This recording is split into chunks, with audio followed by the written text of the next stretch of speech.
급속도로 발전하고 있는 로봇 산업. 제가 알던 로봇은 바로 이런 애들이었는데 말이죠. 최근에는 자율주행 로봇을 활용한 배달 시스템이 빠른 속도로 발전하고 있습니다.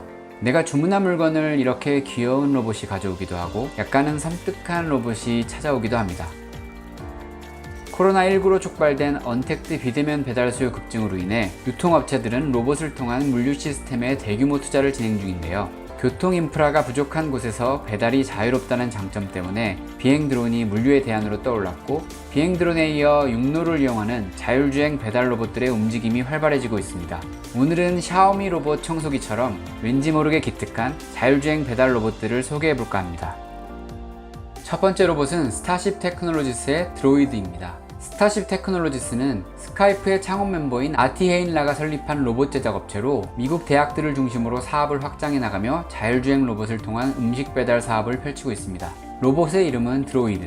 작은 아이스박스처럼 생긴 상자에 6개의 바퀴가 달려있는 생김새를 하고 있습니다. 최대 10kg까지 싣고 사람이 걷는 속도인 시속 6km로 이동합니다. 가게에서 상품을 주문하면 드로이드가 가게로 이동해서 물건을 받아 배송을 시작하고, 내장된 지도와 GPS, 9대의 카메라 등의 센서를 통해 장애물을 피하면서 안전하게 목적지까지 이동합니다. 소비자는 이 모든 배송 과정을 스마트폰을 통해 실시간 모니터링이 가능하고, 로봇이 도착하면 사용자는 알림을 받고 앱을 통해 잠금을 해제한 뒤 음식을 받을 수 있습니다.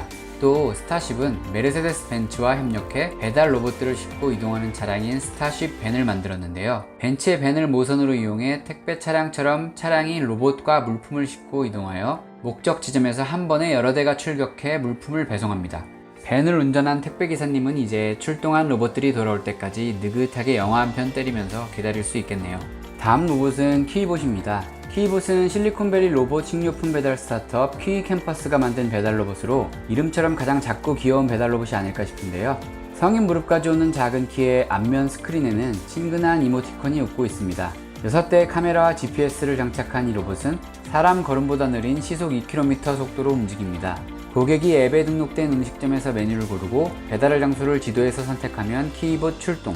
퀴봇은 6대의 카메라를 활용해 도로의 사정을 확인하고 장애물을 피하면서 주행합니다. 인공지능과 딥러닝을 활용해 신호등 색을 구별하고 배달 횟수가 늘어날수록 로봇의 움직임이 정교화되고 있다고 하네요. 퀴봇은 대학 캠퍼스에서 주로 활동해 대학생들에게 인기가 많은데요. 2018년에는 UC 버클리 캠퍼스에서 열일하던 퀴봇 한 대가 배터리 결함으로 불타는 사건이 있었는데, 일부 학생들이 동료가 떠나갔다며 촛불을 켜고 애도할 정도로 퀴봇은 학생들에게 친근한 존재였다고 하네요. 퀴봇의 귀여움에 도전장을 내민 또 다른 로봇이 있습니다. 야페는 이탈리아 스타트업 이노비아의 자율주행 배달 로봇으로 최대 70kg의 화물을 싣고 최대 시속 20km까지 이동이 가능합니다. 가장 큰 특징은 2개의 바퀴로 이륜주행을 한다는 것인데요. 2개의 바퀴로 스스로 중심을 잡는 이륜 자동 균형 차량으로 큰 바퀴를 통해 자전거 도로나 인도에서 안정감 있게 주행할 수 있습니다. 야페는 배송 목적지에 도착하면 안면 인식 기술을 사용해 사전 등록된 수령인이 확인될 경우 잠금을 해제한다고 하네요. 다음은 스위스 스타트업 텔레리테일 에이즈가 개발한 이륜 자율주행 로봇입니다. 텔레리테일은 음식 배달보다는 택배 또는 퀵배송을 위해 개발되었는데요. 기존의 사업자들이 도심의 인도 중심의 단거리 배송에 주력했다면, 텔레리테일은 도시 외곽이나 농촌 지역까지 염두하고 개발되었고, 심지어 고속도로 주행까지 가능하다고 합니다. 텔레리테일의 가장 큰 특징은 일반 소비자들도 가입을 통해서 배송 로봇을 부를 수 있다는 것인데요. 세탁물을 세탁소에 맡기거나 식료품을 배송받는 등 마치 퀵배송 서비스를 이용하는 것처럼 일반인들도 앱을 통해 배송 대행 서비스 요청이 가능합니다. 거동이 불편한 노인들이 로봇을 통해 편하게 식료품을 픽업하거나 세탁물을 찾아오는 시대, 이제 진짜 멀지 않았다는 생각이 드네요. 다음은 대기업 아마존의 자율주행 로봇 스카웃입니다. 아마존의 스카웃은 시범 운용을 마치고 2019년 8월부터 실제 배송을 시작했습니다. 스카웃은 푸른색 아이스박스 크기의 몸통에 바퀴 6개가 달려있는 생김새를 하고 있는데요. 전기를 동력으로 사람이 걷는 속도와 비슷한 속도로 배달을 수행합니다. 낮은 방지턱 정도는 기본으로 넘어갈 수 있고요. 또 스카웃은 테스트를 거쳐 비와 폭설이 내리는 극한 환경에서도 활동이 가능하다고 합니다. 하지만 아마존의 스카웃을 포함한 많은 자율주행 배송 로봇의 문제점은 바로 계단을 오르지 못한다는 것인데요. 운송업체 페덱스가 개발한 세임데이봇은 계단을 자유롭게 오르내립니다.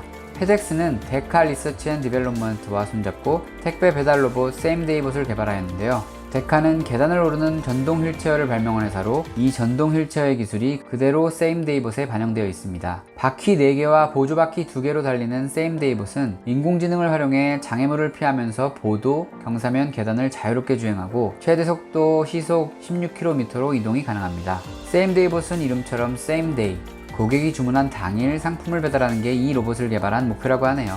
마지막 로봇은 포드사의 디지트입니다. 포드사는 미국 오리건 주립대학의 로봇학과 출신 엔지니어들이 설립한 어질리티 로보틱스와 협력해 두 발로 걷는 이족 보행 로봇인 디지트를 개발했는데요. 미국의 전체 주택 중에 계단이 없어서 바퀴 달린 로봇으로 접근이 가능한 주택은 1% 미만이라고 이야기하면서 계단을 오를 수 있는 직립보행 로봇이 반드시 필요하다고 이야기합니다. 사람 키와 비슷한 크기의 디지트는 최대 18kg의 물품 배송이 가능하고 카메라와 라이다 센서를 장착하여 장애물과 계단을 파악하고 오르내립니다. 포드의 자율주행 택배 차량이 목적지에 도착하면 디지트는 팔다리를 펴서 차에서 내립니다. 그리고는 두 손으로 물품을 들어 고객의 집 문 앞까지 이동하여 물품을 문 앞에 내려놓으면 고객의 스마트폰에 택배가 도착했다는 알림이 발송됩니다. 디지트는 키가 크기 때문에 넘어질 경우 스스로 일어나기 힘들고 물건 파손 위험이 있다는 게 단점이라면 단점이겠네요.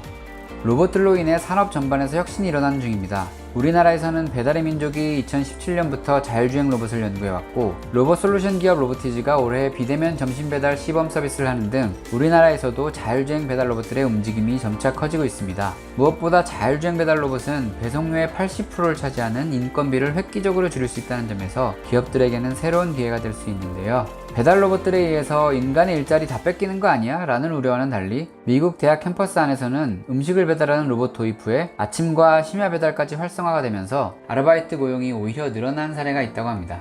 또 사람은 로봇을 기획, 개발, 디자인하고 배달 로봇을 관리하고 지원하는 역할을 하는 등 여러가지 다른 종류의 새로운 일자리가 파생되어 생기게 되죠. 로봇이 배달에 집중하는 동안 사람은 좀 더 생산적인 일에 집중할 수 있으니 인간의 일자리에 대한 부정적인 시선으로만 바라보기보다는 변화의 흐름에 맞춘 현명한 대응이 필요하지 않을까 생각합니다.